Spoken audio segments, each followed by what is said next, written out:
হরে কৃষ্ণা গৌর নিতাই নমস্কার। আজকের এই প্রোগ্রামে আলোচনা করব আগামীকাল 12ই এপ্রিল হনুমান জয়ন্তী এবং চৈত্র পূর্ণিমার মহাযোগে এমন 5টি কর্ম রয়েছে, সেগুলো কিন্তু করতে নেই, শাস্ত্র মতে নিষিদ্ধ রয়েছে। তথা হনুমান জয়ন্তী পূজা পদ্ধতি, নিয়ম ও কিছু সর্বশ্রেষ্ঠ উপায় এবং তার সাথে কিছু গুরুত্বপূর্ণ প্রশ্নোত্তর সম্পর্কেও আজকে আপনাদের সঙ্গে আলোচনা করব। দেখুন, কিছু গুরুত্বপূর্ণ প্রশ্ন সম্পর্কে যেগুলো আপনাদের মনে বারবার উকি দেয়, সেই প্রশ্নের উত্তরগুলো আপনাদেরকে অবশ্যই দেব। আমি অনুরোধ করব যে ভিডিওটি আপনারা সম্পূর্ণ দেখুন। আশা করছি অনেকখানি উপকৃত এবং সমৃদ্ধ হবেন। প্রথমত, একটা প্রশ্ন আমার কাছে এসেছে যে হনুমানজির লকেট কি মহিলা পড়তে পারেন? সেক্ষেত্রে বলবো কখনোই পড়বেন না। পুরুষেরা বা ছেলেরা কিন্তু হনুমানজির গদা বা কোনো মূর্তি গলা ধারণ করতে পারেন নেক চেনের সাথে, তাতে কোনো সমস্যা নেই। কিন্তু মহিলাদের হনুমানজির লকেট কিন্তু পরতে নেই। এবং আপনারা আপনাদের সন্তানকে যদি হনুমানজির লকেট পরিয়ে রাখতে পারেন, তাহলে কিন্তু বুদ্ধিবিদ্যায় পারঙ্গতের প্রাপ্তি ঘটে, বলশালী হয় এবং বিভিন্ন বিপদ আপদ দুর্ঘটনার হাত থেকেও রক্ষা পাওয়া যায়। তবে লকেট সবসময় সোনা, রূপা বা অষ্টধাতু দ্বারা নির্মিত মানে ধারণ করার চেষ্টা করবেন। এবং প্রত্যেকের কাছে অনুরোধ করব, দেখুন বাড়ির যেটা দক্ষিণ পশ্চিম কোণ রয়েছে, সেই দিকটা কিন্তু রাহুর দিক, সেহেতু নিজের বাড়ির দক্ষিণ পশ্চিম কোণে হনুমান জয়ন্তীর দিন অতি অবশ্যই পারলে ত্রিকোণ হনুমানজির পতাকা নিজের ঘরের ছাদের উপর অবশ্যই লাগিয়ে রাখবেন। এর ফলে রাহু কোনোভাবেই আপনাদেরকে এফেক্ট করতে পারবে না। দ্বিতীয়ত, হনুমানজির উদ্দেশ্যে আপনারা ঘি বা চামেলির তেল বা তিলের তেলের প্রদীপ প্রজ্বলিত করতে পারেন। এগুলিকে সর্বোত্তম বলে মনে করা হয়। তবে একান্তে যদি না পারেন, সরিষার তেলের প্রদীপ এবং প্রজ্বলিত করতে পারেন। তথা আপনারা যে প্রদীপ প্রজ্বলিত করুন না কেন, তাতে একটি বা দুটি হোক লবঙ্গ অবশ্যই দিবেন। এর ফলে পবিত্রতা, শুদ্ধতা অত্যন্ত বৃদ্ধি পায় পরিবারের মধ্যে। এবং প্রদীপ কখনোই মাটিতে রাখবেন না। আহ আপনারা আতপ চালের উপর বা জবের উপর প্রদীপ রাখার চেষ্টা করবেন। বা সব থেকে ভালো হয় যদি প্রদীপ স্ট্যান্ড ব্যবহার করতে পারেন এবং তার তলায় অল্প করে জব বা আতপ চাল বা গম অবশ্যই কিন্তু রাখবেন। আচ্ছা, তৃতীয় বিষয়টি হচ্ছে হনুমানজির পুজো যারা করবেন আগামীকাল, তারা লাল রঙের বস্ত্র ধারণ করার চেষ্টা করবেন। মহিলারা লাল শাড়ি ধারণ করতে পারেন, কারণ লাল রং হনুমানজির পছন্দের রং এবং হনুমানজির পুজোতে লাল রঙের একটু বেশি ব্যবহার করা হয়। এছাড়াও লাল রঙের যে কোনো ফল ও মিষ্টি হনুমানজিকে নিবেদন করা চাই। চতুর্থ বিষয়টি হচ্ছে আপনারা অবশ্যই হনুমান জয়ন্তীর দিন সকাল সকাল স্নান করবেন, শুদ্ধাচার হয়ে যাবেন এবং তারপর আপনার ঠাকুর ঘরে একটা জলচৌকি স্থাপন করে সেখানে লাল কাপড় পেতে দিবেন। তারপরে হনুমানজিকে উত্তর দিকে বস করাবেন এবং হনুমানজির মুখটি যেন মানে দক্ষিণ দিকে থাকে। এইভাবে হনুমানজির কোনো মূর্তি বা বিগ্রহ বা ছবি আপনারা কিন্তু জলচৌকির উপর রেখে উনার পুজো অর্চনা করতে পারেন। মূর্তি স্থাপনের পর অতি অবশ্যই লাড্ডু বা প্যারা, হনুমানজির পছন্দ এগুলো নিবেদন করতে পারেন নৈবেদ্য হিসাবে। এছাড়াও আমি আগেই বললাম, লাল রং যেহেতু হনুমানজির খুব পছন্দ, সেহেতু আপনারা লাল ফুলের মালা, যেমন গোলাপ ফুল হতে পারে, লাল জবা ফুলের মালা হনুমানজিকে অর্পণ করতে পারেন। এবং তার সাথে তুলসী পাতা মালা তৈরি করে সেটিও কিন্তু হনুমানজিকে নিবেদন করতে পারেন, উনার গলায় পরিয়ে দিতে পারেন। তবে হনুমানজির চরণে কখনোই কিন্তু তুলসী পত্র নিবেদন করতে নেই।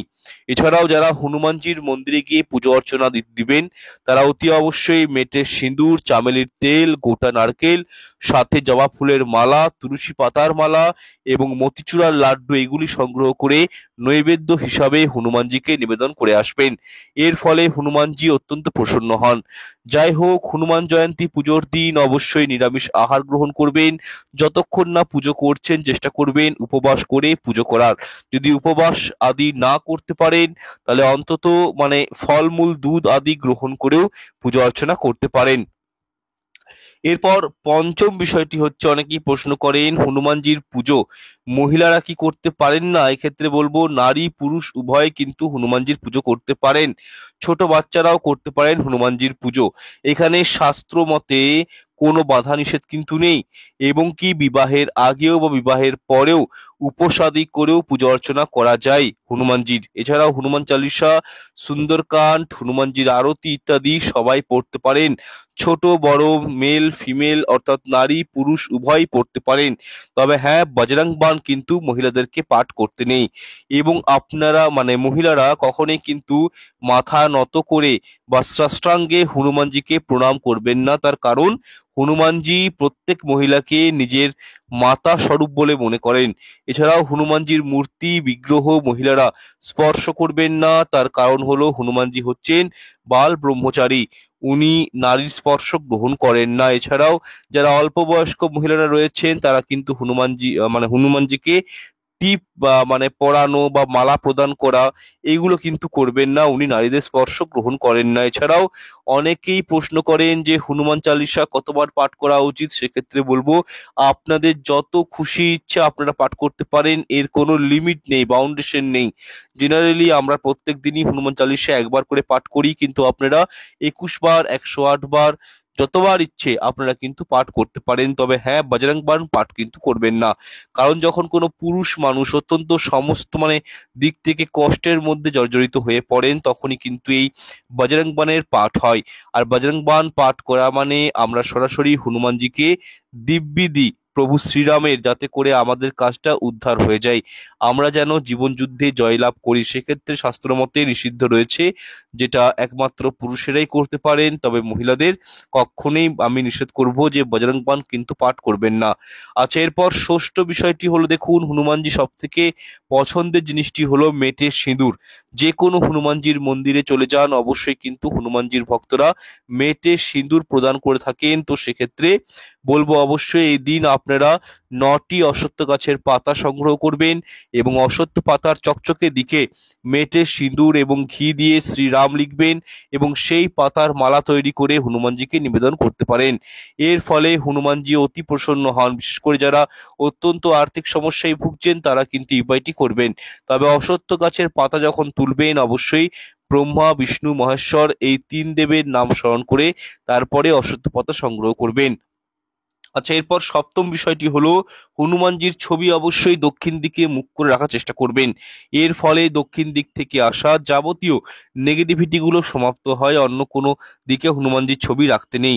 এছাড়াও বেডরুমে বা স্বামী স্ত্রী যে রুমে ঘুমায় সেই রুমেও কিন্তু হনুমানজিকে রাখতে নেই। সেক্ষেত্রে আপনাদের ঘরের সদর দরজার উপর ভিতর দিক করে দক্ষিণ দিকে মুখ করে পঞ্চমুখী হনুমানজির ফটো রাখতে পারেন, এটিকে শুভ বলা হয়। এরপর অষ্টম বিষয়টি হলো, আপনার যখন হনুমানজির পূজা অর্চনা করবেন, আপনারা উনার ভোগে লাড্ডু প্যারা দিচ্ছেন, ঠিক আছে, তার সাথে আখের গুড়, বেসনের লাড্ডু, ভাজা ছোলা, বোঁদের লাড্ডু অবশ্যই নিবেদন হিসাবে নৈবেদ্য হিসাবে নিবেদন করবেন। এর ফলে কি হয়, হনুমানজির কৃপায় সর্ব মনস্কামনা পূর্ণ হয়। এছাড়া অনেকেই প্রশ্ন করেন যে হনুমানজির নৈবেদ্যতে কি তুলসী পত্র নিবেদন করা যায়। সেক্ষেত্রে বলবো কম্পালসারি না। আপনারা দেখুন, তুলসী পত্র নারায়ণ তত্ত্বের ভগবানকে নিবেদন করা হয়, যেমন শ্রী হরি কৃষ্ণ রাম, প্রভু রাম, এনাদেরকে তুলসী পত্র দেওয়া হয়। কিন্তু হনুমানজি যেহেতু রুদ্রের 11তম অংশ, হনুমানজির পুজোতে তুলসী পত্র না দেওয়াই শ্রেয়। এছাড়াও আপনারা কিন্তু হনুমানজিকে 2টো পান কিন্তু অবশ্যই নৈবেদ্য হিসাবে নিবেদন করতে পারেন। দেখুন, নিয়মিত হনুমান চালিসা পাঠ করলে বা হনুমানজির পুজো অর্চনা করলে কি হয়, নবগ্রহ শান্ত থাকে। বিশেষ করে যেসব গ্রহগুলো অশুভ প্রভাব প্রদান করে, রাহু কেতু শনিদেব, সেক্ষেত্রে এই গ্রহগুলো পর্যন্ত হনুমানজির পূজা আরাধনা করলে আপনাদের কন্ট্রোলে থাকবে, আপনাদের নিয়ন্ত্রণে থাকবে। তাদের অশুভ ফল কখনোই আপনাদের জন্মকুণ্ডলিতে পড়বে না। এই একটা বেনিফিট কিন্তু খুব ভালো পাওয়া যায়। এছাড়াও যাদের জন্মকুণ্ডলিতে বিভিন্ন বাধা রয়েছে, ফাড়া রয়েছে, দুর্ঘটনার সম্ভাবনা রয়েছে বা মৃত্যু যোগ রয়েছে, তারাও কিন্তু এই হনুমান চালিসা পাঠ করলে এবং তার সাথে মহামৃত্যুঞ্জয় পাঠ করলে এইসব বাধা বিপত্তিগুলো থেকে খুব ইজিলি বেরিয়ে আসতে সক্ষম হবেন। সুতরাং হনুমান জয়ন্তী অত্যন্ত পবিত্র দিন। এই দিন হনুমান জন্মগ্রহণ করেছিলেন।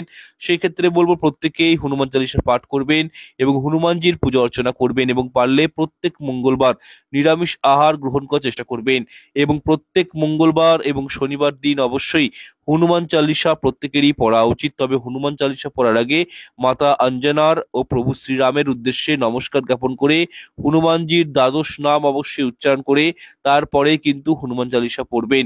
এর ফলে হনুমানজি অত্যন্ত প্রসন্ন হন এবং ভক্তের মনস্কামনা পূরণ করে থাকেন। যাই হোক, এরপর আলোচনা করব কোন 5টি কাজ হনুমান জয়ন্তীর দিন করতে নেই সে সম্পর্কে। নাম্বার 1, দেখুন, আপনারা চৈত্র পূর্ণিমা চলাকালীন ঘরে অবশ্যই মা লক্ষ্মীর পুজো অর্চনা করবেন, কিন্তু কখনোই সাদা ফুল মা লক্ষ্মীর চরণে দিবেন না। এক্ষেত্রে আপনারা যে কোনো লাল রঙের ফুল মা লক্ষ্মীর চরণে নিবেদন করবেন এবং হনুমানজিকেও লাল রঙের ফুল দিয়ে পুজো করতে পারেন। সম্ভব যদি হয় এই দিন আপনারা হনুমানজির অবশ্যই পুজো অর্চনা করবেন এবং নিজের মনস্কামনাগুলো মা লক্ষ্মী এবং হনুমানজির কাছে নিবেদন করবেন। নাম্বার 2, মা লক্ষ্মীর চরণে কখনোই তুলসী পত্র নিবেদন করা উচিত নয়, কারণ তুলসী হলো মা লক্ষ্মীর সতীন। তাই শাস্ত্রে বিধান রয়েছে যে তুলসী পত্র একমাত্র শ্রীকৃষ্ণ মহাপ্রভু এবং নারায়ণের চরণে স্থান পায়, অন্য কোনো দেবদেবীর চরণে নয়। যদি আপনারা ভুলবশত মা লক্ষ্মীর চরণে তুলসী পত্র দিয়ে থাকেন তাহলে কিন্তু এর পরিণাম আপনাদেরকেই ভুগতে হবে। নাম্বার 3, মা লক্ষ্মী এবং হনুমানজির পুজোর সময় আপনারা কিন্তু ভুল করেও স্টিলের কোনো বাসনপত্র ইউজ করবেন না। যদি পারেন তামা বা পিতল বা মাটির পাত্র ব্যবহার করতে পারেন, কিন্তু স্টিলটিকে অ্যাভয়েড করবেন। আমরা প্রত্যেকেই জানি যে গৃহে স্বয়ং মা লক্ষ্মীর বাস হয়, সেই গৃহে কখনোই অন্ন বস্ত্র বাসস্থানের কমতি হয় না। দেখুন, আমরা প্রত্যেকেই চাই জীবনে যেন সুখ শান্তি সমৃদ্ধি টাকা পয়সাগুলো থাকে, সেই জন্য বিভিন্ন প্রকারের উপায় বা টোটকা করে থাকি। সুতরাং এমন কিছু ভুল এই হনুমান জয়ন্তীর দিন করবেন না যার ফলে মা লক্ষ্মী এবং হনুমানজি আপনাদের উপর রাগান্বিত হন। সুতরাং স্টিলটিকে অ্যাভয়েড করবেন, পিতল তামা মাটি ব্যবহার করতে পারেন। নাম্বার 4, দেখুন, যারা চৈত্র পূর্ণিমা পালন করেন বা যারা করেন না তারাও কিন্তু এই দিন কোনোভাবেই ঘরের মধ্যে আমিষ জাতীয় কোনো খাবার রন্ধন করবেন না, বাইরে গিয়েও আমিষ জাতীয় খাবার খাবেন না, কোনো নেশাদ্রব্য গ্রহণ করবেন না, নতুবা কিন্তু জীবনে বাজে বেনিফিট মানে বাজে একটা নেগেটিভ এনার্জি গুলো কিন্তু পরিবেষ্টিত হয়। 5 নাম্বার বিষয়টি হচ্ছে, দেখুন, আগামী 12ই এপ্রিল অর্থাৎ আগামীকাল হনুমান জয়ন্তী এবং চৈত্র পূর্ণিমার মহাযজ্ঞে ভুল করেও পরিবারের লোকেদের সাথে ঝুট ঝামেলা অশান্তিতে জড়িয়ে পড়বেন না। কোনো কারণেই গৃহে যেন অশান্তি না হয়, বিষয়টি মাথায় রাখবেন। দেখুন, শাস্ত্র বলছে গৃহে অশান্তি হলে সেই গৃহের অর্থ ইনকাম কমে যায়, শারীরিক সমস্যা দেখা দেয় এবং পরিবারের সদস্যদের মধ্যে ফাটল সৃষ্টি হয়ে যায়, এবং যে গৃহে অশান্তি হয় সে গৃহে মা লক্ষ্মী কিন্তু থাকেন না। সুতরাং বিষয়টি একটু মাথায় রাখবেন, কোনো পবিত্র তিথিতেই বাড়িতে অশান্তি বা ঝুট ঝামেলা কিন্তু করতে নেই। নাম্বার 6 নাম্বার বিষয়টি হচ্ছে, আপনারা অতি অবশ্যই হনুমান জয়ন্তীর দিন সন্ধ্যার সময় বা সকালে আপনাদের ইচ্ছা মতন হনুমান চালিসা মা লক্ষ্মীর পাঁচালী অবশ্যই পাঠ করবেন, 2টো প্রদীপ প্রজ্বলিত করবেন তুলসী তলায়, একটি প্রদীপ ঠাকুর ঘরে রাখবেন এবং আরেকটি প্রদীপ তুলসী মঞ্চে অবশ্যই এই পূর্ণিমা তিথিতে প্রদান করার চেষ্টা করবেন। এছাড়াও এই দিন কোনো প্রকারের ঘোর কর্ম করবেন না, মাথায় সাবান শ্যাম্পু নেওয়া, চুল দাড়ি নখ কাটা এগুলো কিন্তু করবেন না, নতুবা কিন্তু গ্রহ দোষের সৃষ্টি হয়। যাই হোক, সম্পূর্ণ বিষয়গুলো আপনাদেরকে আমি আমার মতন করে বুঝিয়ে দিয়েছি। যদি এই বিষয়ে কারো প্রশ্ন মতামত থাকে কমেন্ট সেকশনে করতে পারেন। দেখা হচ্ছে পরের অনুষ্ঠানে। ঈশ্বর আপনাদের মঙ্গল করুক। নমস্কার, ধন্যবাদ।